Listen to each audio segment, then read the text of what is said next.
Hi dear Capricorns, welcome to my YouTube channel, and in this video I'm going to talk about the transits for the month of February 2024.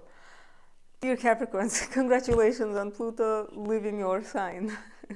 15 years of constant tests, transformation, power struggles are over, okay? You can relax now. The outer planets are not gonna bother you guys for a long time now. So good job, dear Capricorns. You are more powerful, you are stronger than before now. So do enjoy the peace now. So let's begin. February, normally for you guys, it's the time when you focus on your finances and on your values, because the sun transits your second house around this time from late January until like late February. But this year, it's going to be interesting because your second house will be packed in mid-February. We will have 5 planets in Aquarius. So Capricorns, February is a very financial month for you guys. And as we will enter February with all planets in direct motion. What does that mean? It means there's nothing holding us back from trying something new or starting something new. Because when a planet is retrograde, it's like an unfinished business. So we're like still working on it. Like we cannot completely leave until we finish it, right?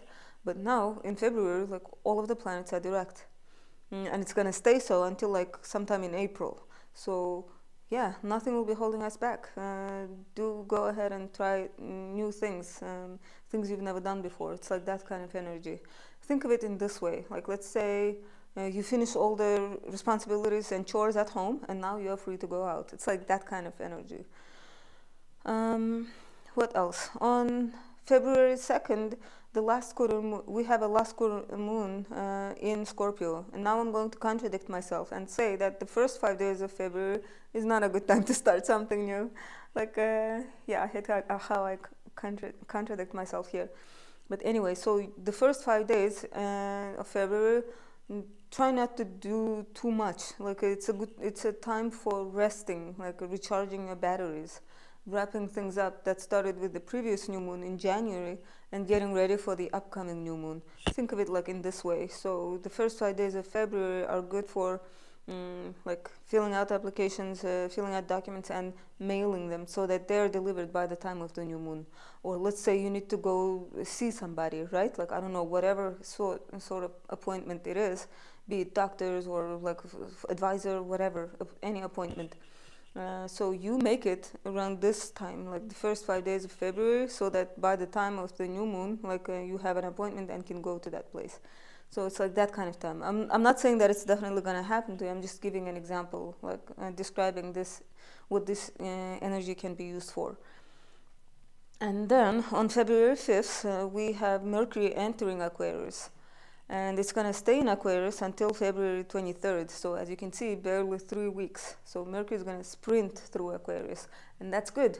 Why? Because it means Mercury is in a good shape. It's at its maximum speed. If you remember, in January, on January 1st, Mercury finished retrograding. And after that, it was slowly regaining its strength back during the shadow period. But now in February, it's out of the shadow period and it's in good shape. So if you need to sign contracts or agreements, February is perfect for that, because you will be able to fulfill that contract completely without any surprises along the way. Those things happen when Mercury is retrograde and you sign a contract. Let's say you sign a 1-year contract, but for some reason it doesn't work out. They change the terms of the contract along the way, or the other party gives up completely, or you are the one who gives up and changes your mind. Yeah, so it's like it becomes a bit messy when you sign a contract under Mercury retrograde. But in February we don't have that. So if you need to sign a contract in February, be assured that it will go smoothly, okay? And then on February 9th, we have a new moon in Aquarius on the 20th degree. This new moon is going to happen in your second house of income, okay? So that's the money that you make. Those are your possessions, your valuables, your values too, your self-worth, okay? So a new moon occurring there. You can start expecting news, announcements, decisions to start coming around February 5th, okay? Because we start feeling the energy of the new moon 4 days before and after the new moon. I mean, technically, the new moon energy is active up until like the full moon, so like 2 weeks. But I would say the peak energy of the new moon is 4 days before and after the new moon. So if you need to start something, I would say start it after February 9th, because you have all the support from the luminaries. And then what's next? On February 13th, Mars is going to enter Aquarius until March 22nd. And as soon as it enters Aquarius, it's going to make a conjunction with Pluto. Because if you remember, Pluto changed signs in late January and entered Aquarius. And because Pluto is a slow-moving planet, it will still be in the 0th degree of Aquarius in February. So, yeah, as soon as Mars enters Aquarius, they're going to be conjunct. And now, look, you have Sun in Aquarius, Mercury in Aquarius, Pluto in Aquarius, and now Mars in Aquarius. And that's not it. 3 days after Mars, we have Venus entering Aquarius. So 5 planets like gathered in your house of income. Dear Capricorns, February is very financial for you guys. And so in mid-February, we have this like cluster of Aquarius planets crowded in your second house. And what's more, we have Valentine's Day in mid-February, on February 14th. And this, on Valentine's Day, we'll have Mars, Pluto, and Venus very close to each other. And this is insanely rare, because when was the last time we had this conjunction in Aquarius of these exact 3 planets? I don't remember. Like, it was more than 200 years ago, because that was the last time Pluto was in Aquarius. I mean, we did have a brief Pluto in Aquarius transit last year, but Venus and Mars were not around it then. And now, this time, we have this conjunction on the 0th degree. So this is like completely new energy. And what's more, these 3 planets, Mars, Pluto, Venus, are very much about passion and love, okay?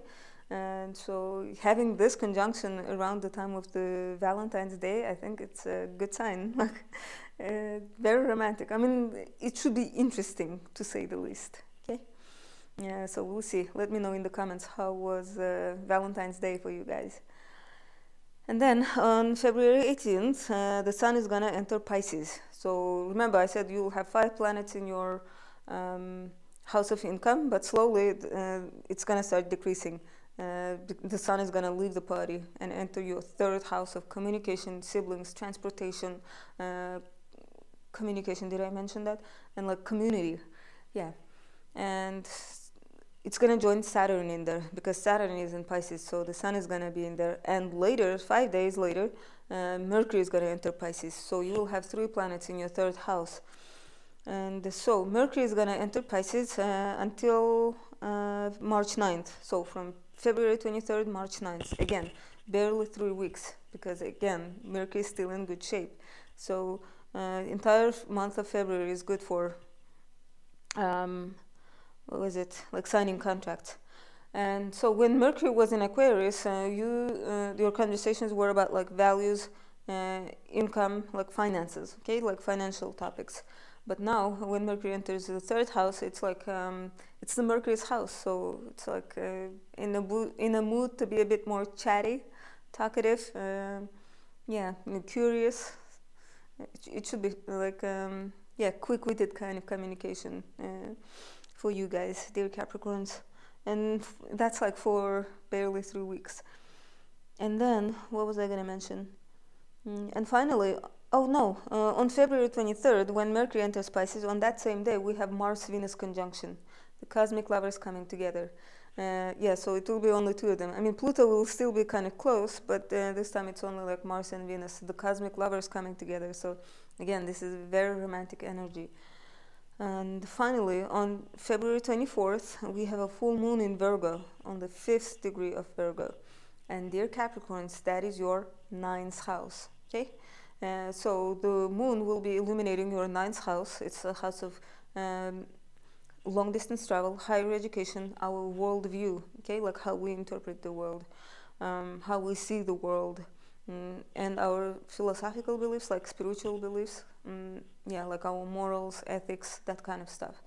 And the Sun and Saturn are going to be in your 3rd house, okay? As I said earlier, It's the house of communications, short distance travel, the quick communication, like witty stuff, and your siblings. So there will be a need for balance between these two energies: long distance travel, short distance travel. Like quick learning and then like higher learning, like seeing the big pictures, seeing the details, seeing the big pictures. So there will be a need for balance between those two themes. And usually like full moons are the times of culmination, illumination, clarity, and achievement. Okay, so, and that is in your ninth house. So something regarding your ninth house matters, coming to a culmination, fruition, and clarity. Okay, or maybe even perhaps an achievement. And the sun will be conjunct Saturn, so there will be like a